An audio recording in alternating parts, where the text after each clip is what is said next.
mean? Now, Senator, what do you think of the job that the FBI Director Kash Patel has been doing and about his stated plans to travel to Russia?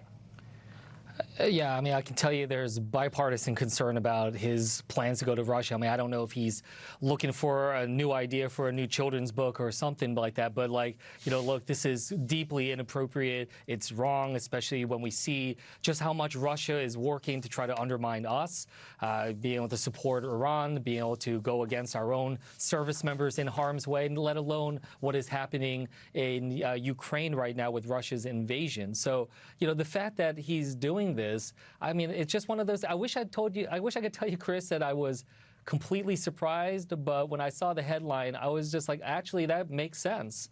I mean, that seems to be where Kash Patel gets a lot of his ideas and a lot of his thoughts. So maybe he just wants to check in. He does like traveling. I think it's fairly confirmed at this point. Yeah, I mean, I don't know if there's any snorkeling happening this time or whatever else, but it's certainly something that he seems to be enjoying, being able to jet around the world at the taxpayers' expense.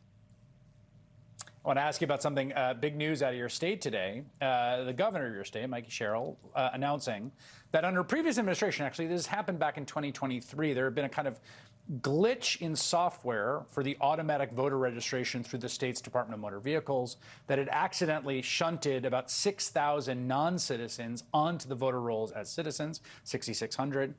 Of those, there were about 400 non-citizens who've cast votes in elections across several elections. Now, we should note that this is out of like millions and millions of millions of New Jerseyans, so this is still tiny. But it does represent a pretty big screw up and probably the largest breach of this kind that I could ever cover. What was your reaction to seeing that news today? Yeah, I heard about it for the first time today as well. And I have to say, look, I mean, this is unacceptable.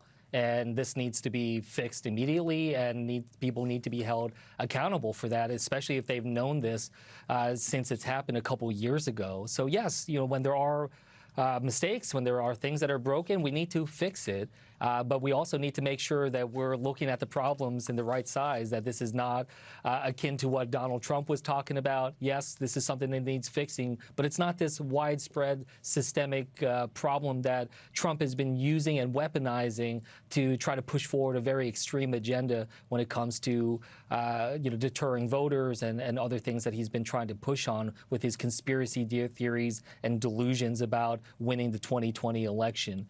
But yes, it's certainly something that we need to fix. And I've been pushing to make sure that we're upgrading our voter equipment and ballots all across the country. We need to make sure we're protecting it from cybersecurity and other issues like that. So those are things we need to make sure we're pushing hard on. Yeah, I should note one more thing, which is that as far as we can tell, the distribution of party registration was essentially even sort of across Republican, Democrat, and Independent. Again, we're talking about 400 people out of millions and millions and millions of New Jersey votes cast. So the idea that there's some sort of secret stash of non-citizen Democrats, overwhelming the polls, I think once again, very much belied by the actual data here. You have a new proposal on the health insurance front. Now, one of the things that's interesting is You've seen polling in the Senate battlegrounds and in the midterms showing that healthcare is one of the places where Democrats are strongest, Republicans are weakest. It's particularly been the case about the enormous Medicaid cuts that were involved in the one big domestic bill that Trump and the Republicans passed. But there's also this question of like what affirmatively a Democratic administration or Democratic majorities would do to expand coverage, to lower the costs of healthcare, to improve healthcare. What's the proposal that you've been unveiling? Yeah, you're absolutely right. I mean, we have to be able to talk about what we're for, not just what we're against. I can keep talking about how I'm opposed to the Medicaid cuts that Trump unleashed, but we also recognize, look, we have 4.4 million kids in this country that don't have health insurance, 23 million kids that are underinsured, which means that they don't have the coverage to meet their needs.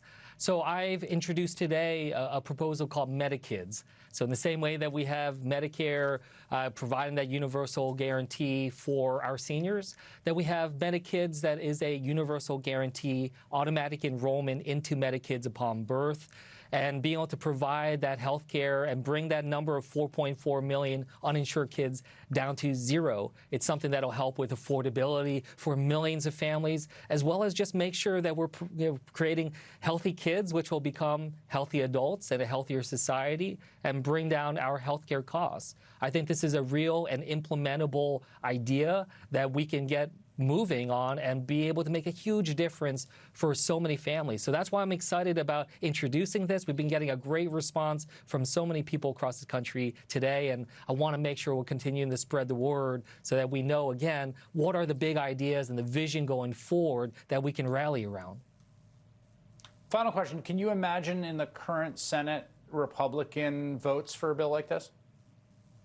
Well, look, eyes wide open, that they were right there in the same room, looked me in the eye as they were voting to gut Medicaid. So I understand that. But that underscores why it is we need to push, because their bill, gutting Medicaid, has now had even more impact. Over 2 million more kids off of insurance, off of Medicaid and CHIP, just since January 2025. So again, the American people need to see the choice, see what the Republicans are doing, and see that MediKids can be the future that supports our kids and our grandkids in the way that they deserve. All right, Senator Andy Kim in New Jersey, thanks for your time tonight. Appreciate it.